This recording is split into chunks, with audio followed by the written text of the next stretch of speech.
All right, so we're going to get started. This is our first virtual town hall, so please bear with me. We're going to try to get through this. Until we get to the question and answer section, I'm just going to keep everybody on mute. If you have a question that pops up throughout the section before that, just throw it in the chat. And just a quick introduction. My name is Medina Wilson-Anton. I'm a candidate for state representative in the 26th district, which is the Newark Bay area. And I'm running because honestly, after working in the legislature, I got frustrated with lack of progress on a lot of important issues like fair funding for our public schools, affordable health care, and housing and environmental protections. And I'm running because I think that the current system just doesn't work for everyday people. But I think that if we have a representative who fights for us, that can change. So that's a little bit about me. Um, our campaign has been very focused on field outreach. So we've been going to communities, door knocking, and we've actually knocked on over 6,000 doors since announcing in September. And a little over a week ago, we stopped door knocking because of the coronavirus outbreak and wanting to be sure we weren't spreading the virus. And so instead of meeting with people in person at the doors, hosting supporter meetings, we've gone virtual, which is why we're having this town hall. And we've also been calling people and texting them to do outreach that way. Some local updates. So I'm sure most of you are aware that Delaware is now currently in a state of emergency. And so on Monday, the governor declared that state of emergency and then updated it on Wednesday. And I just want to go through some of what that means, what that looks like for all of us. So restaurants, bars, and taverns can only do takeout, drive-through, and like delivery type things. It bans groups of 50 or more people, which the CDC actually recommends 10 or more people. It closes casinos, and as of today, the beaches are closed. It also changes unemployment rules. And so if your employer is temporarily shut down due to the state of the emergency, if you've had to self-quarantine because of the virus, if you need to take care of children because of school closings, or take care of a loved one who has the virus, you actually are now eligible for unemployment insurance. And so if you go to our chat we have here on Zoom, the second link is to the unemployment insurance website, and you can get more information about that there. Some other things that are going on, a lot of the schools are closed for 2 weeks to allow for deep cleaning, but other states have actually delayed their schools opening beyond that point. And so that's something that we should all be aware of and preparing for, possibly. Some childcare facilities are closed, others are open to have places for people to send their kids when they have to go to work. And some small hospitality related businesses are actually able to apply for $10,000 interest-free loans to cover immediate, non-avoidable, non-personnel cost. So there are some resources available for businesses as well. What some other states are doing. So Pennsylvania and New York have actually closed all non-essential businesses. And so that's something that we should be thinking about that could possibly happen here in Delaware. And California recently issued a shelter-in-place order to prevent the spread of the virus. So keeping those things in mind, if you're able to get prescription medicine that you need and kind of prepare for a couple weeks if possible, that's just some things to keep in mind. There's also a lot of other resources available now. So the first link that I put in the chat, which is coronavirus.delaware.gov or de.gov/coronavirus. I'm actually going to pull that up to show you.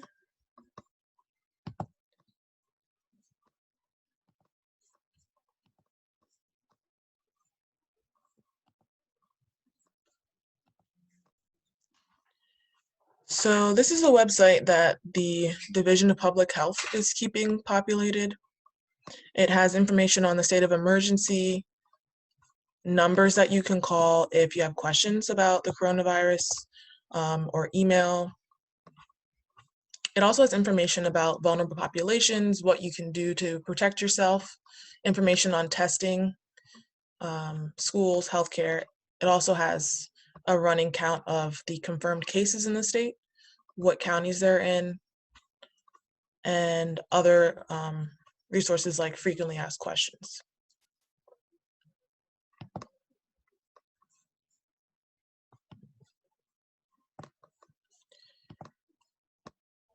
So like I mentioned, there are some resources for economic help. So we know a lot of people are hurting right now financially due to cut hours, loss of revenue at businesses, etc. So if you're out of work because of the coronavirus, I would suggest checking out the website that is in the chat. And I'll show you what that looks like as well.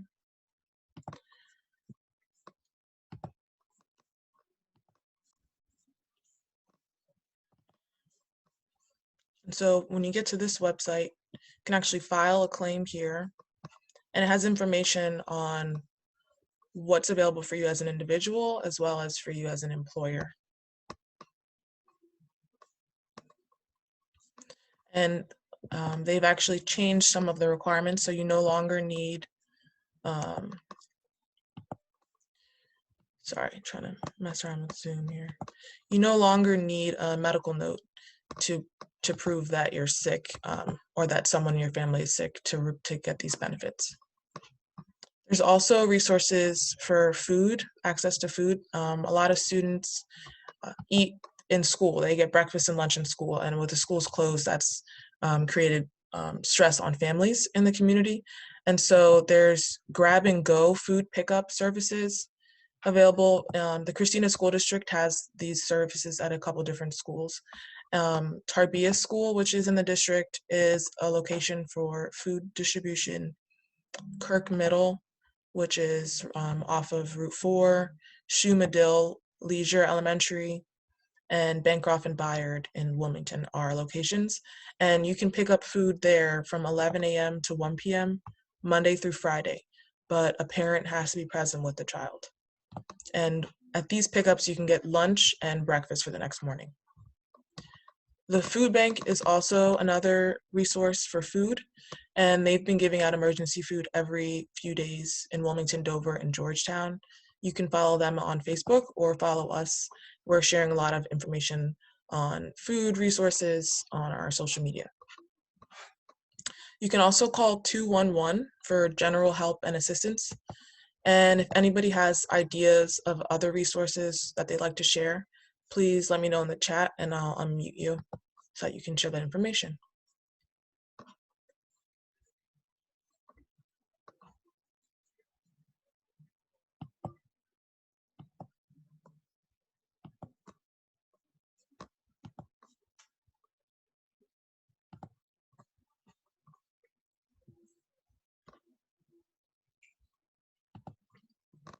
Thanks, Carl, for sharing those links in the chat.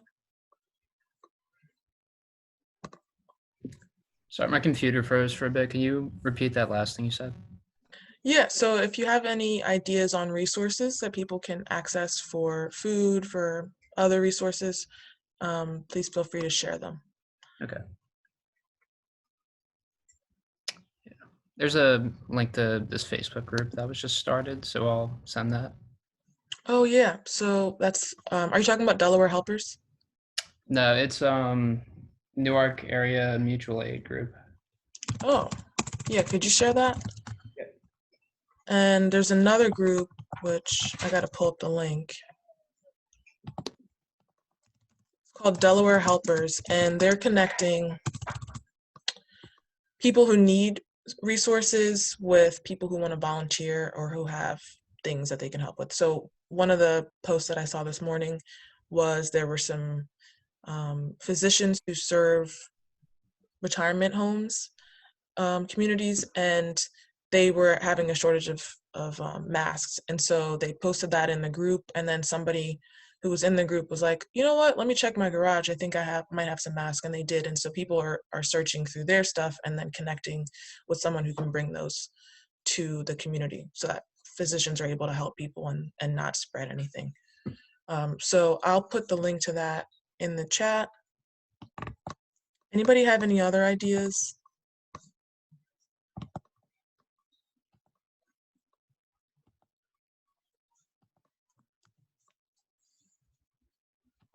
Okay. So the link for that is facebook.com/groups/thehelpersDE. And if you go to Facebook, it's the Helpers Delaware Pandemic Response. Okay, so at this point, we're going to open it up to question and answer. And so if you have any questions about what's going on locally, coronavirus updates in Delaware, or campaign related stuff like my stance on issues, or other local issues, feel free to ask those questions now.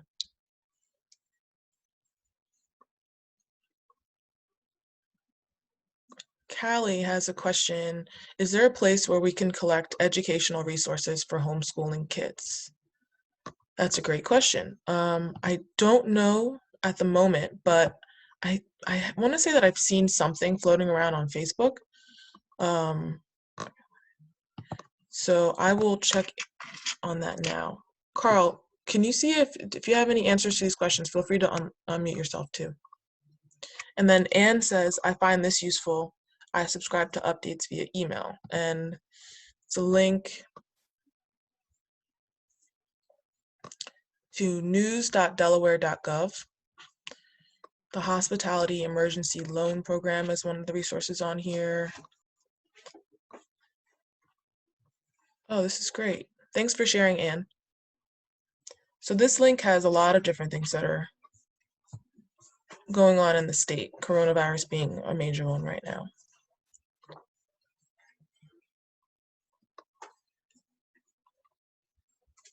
Callie, thanks for offering to start one if we don't have one. That's awesome.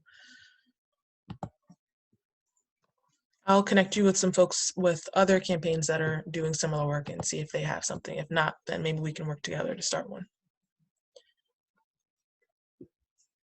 We have a couple other people that are logged in. Anybody else have any questions, suggestions, concerns?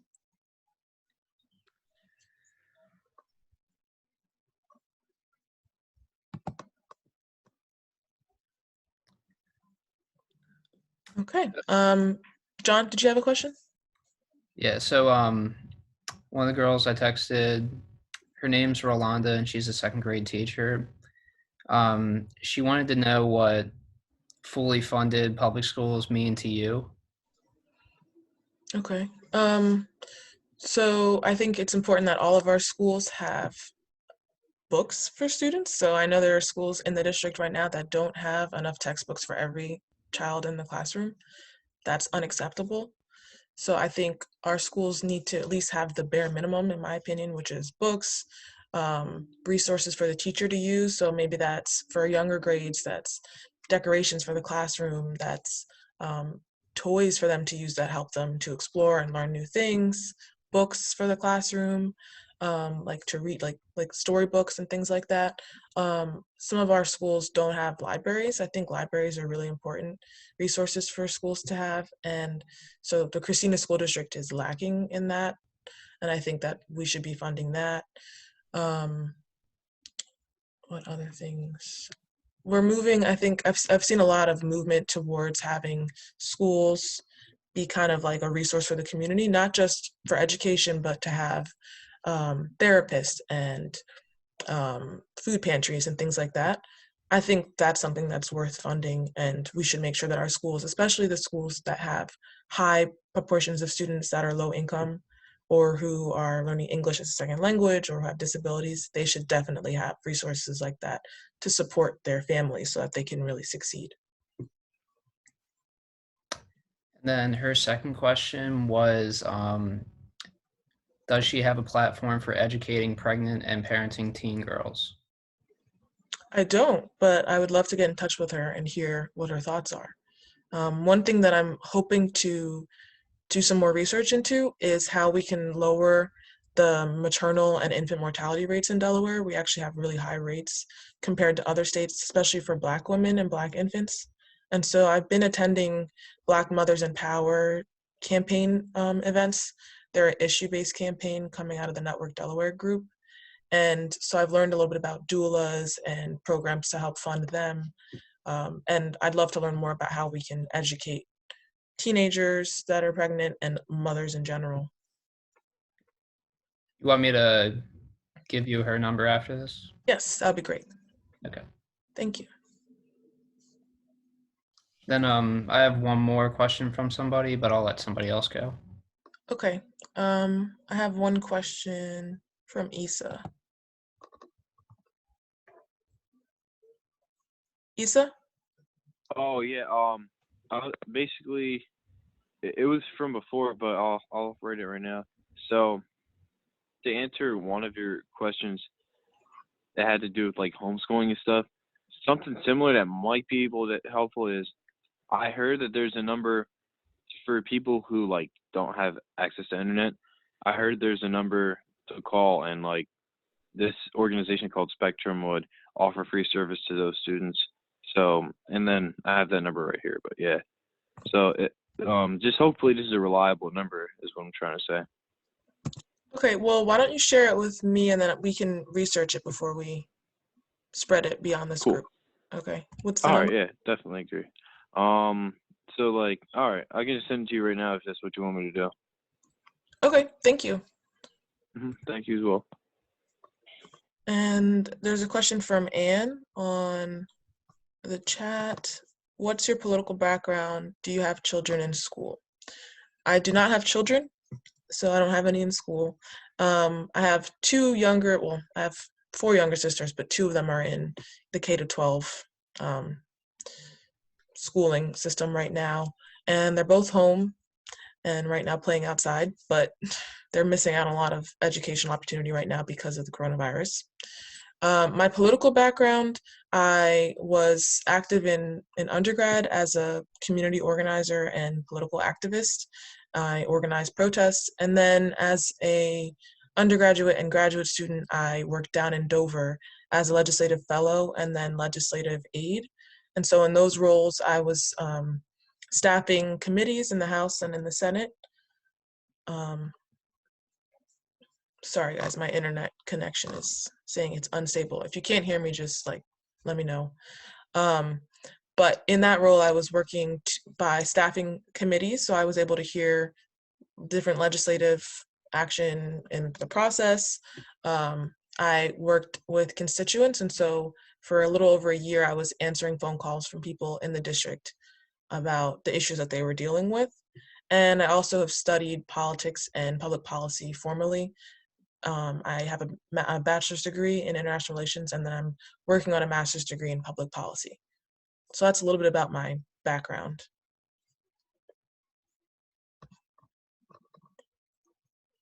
Are there any other questions about coronavirus, resources, my background, stance on issues, that kind of thing?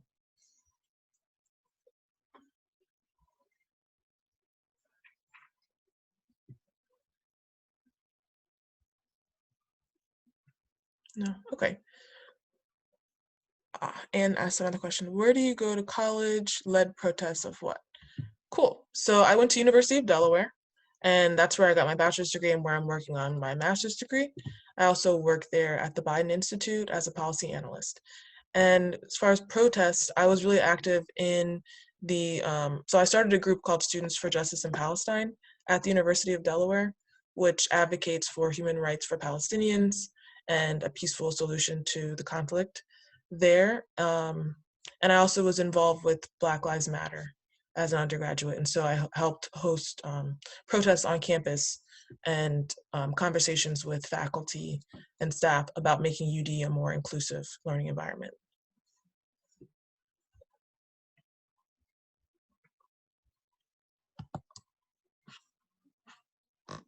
One of my fellow activists is on the call, Callie. All right, any other questions? So this guy, Billy, he wanted to know, his question was kind of long, so I'm trying to shorten it.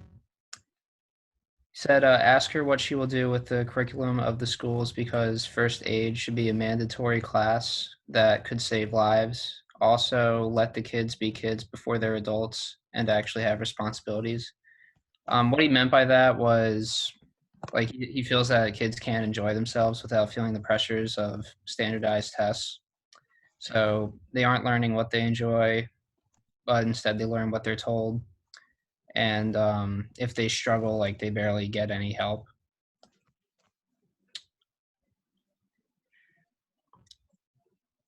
So basically, he's saying that extracurriculars should be promoted or like they should be taught in class rather than encouraged as like a after school sign up or something like that.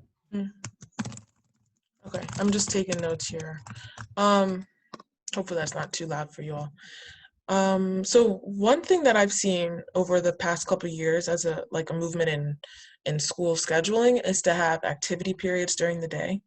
And I actually think that's a really great idea because it allows students to get involved with something extracurricularly without needing to get pick up from a parent after school or that kind of thing. And since it's part of the school day, it kind of normalizes it more. So that's something that I would be promoting. As far as standardized testing goes, I don't have like a set policy on that, but I'd love to talk to him more about his concerns. Did he mention if he was a teacher or? I can go back and look though. No pressure. I was wondering because I know some people are working in our schools and seeing the issues that our students are dealing with. So I'd love to talk to him if that's the case or if it's not. As far as first aid in schools, I think that's a really good idea. I think it was offered as an elective when I was in high school. But there's definitely something to be said for more students being trained in important skills like that.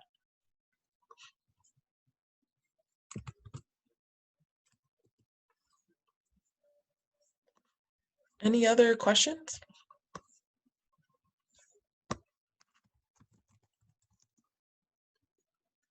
All right. Thanks for relaying the questions that you got, John. No problem. And so we're finishing a little bit earlier than was expected, but to end, I just wanted to share some ways that you can get involved with our campaign. Since we're not doing in-person voter outreach, you can help us by calling or texting people. And what we're going to be doing in the next couple of weeks is just checking in to see how everyone's doing, especially during this time. You can also help by checking in with your neighbors and signing up to knock doors with us once we're able to go back out and do that. And we're always open to suggestions and, ideas that you have. So if you have an idea for how we can get more involved with the community, especially when we have to do things virtually, please let us know. Oh, there's one more question. Callie, do you want me to unmute you or are you going to put it in the chat? Suggestions for voting during social isolation. I would suggest getting your absentee ballot information. And let me pull that up, actually. Share that.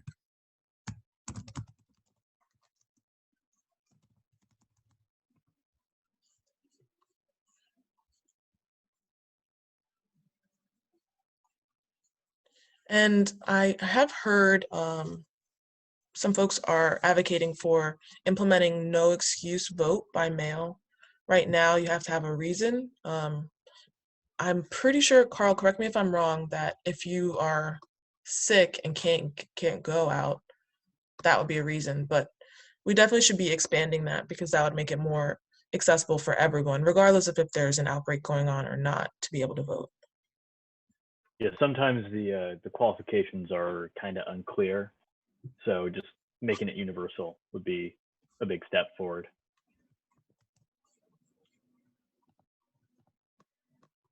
So I'm going to share the link in the chat now. And you can get to it by going to, if you just Google Department of Elections, Delaware Department of Elections, absentee voting.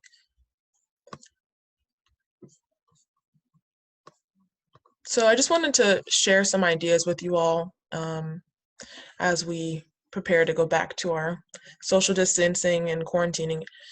It can be hard when you are not able to stick with your normal routine. And I know, you know, you can't hang out with friends the way that you used to. You can't necessarily go to the gym and things like that because they're closed.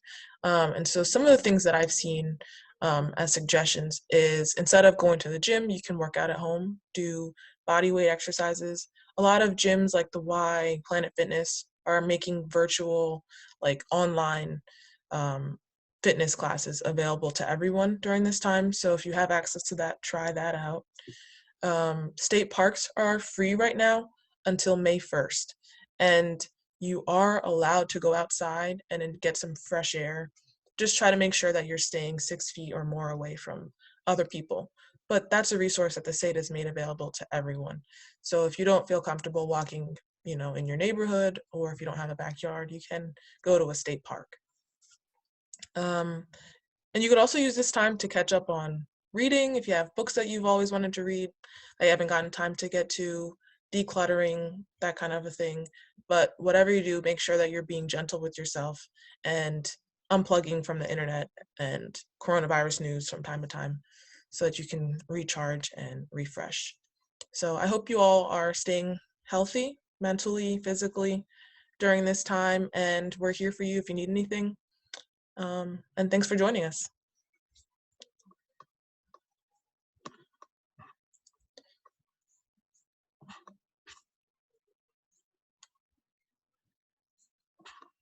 Thank you. Thanks for joining us, Callie. And if you guys have any questions, feel free to hit us up, email, social media. Our social media is Medina for Delaware, Facebook, Instagram, Twitter. And our email is info@medinafordelaware.com. So have a great rest of your day.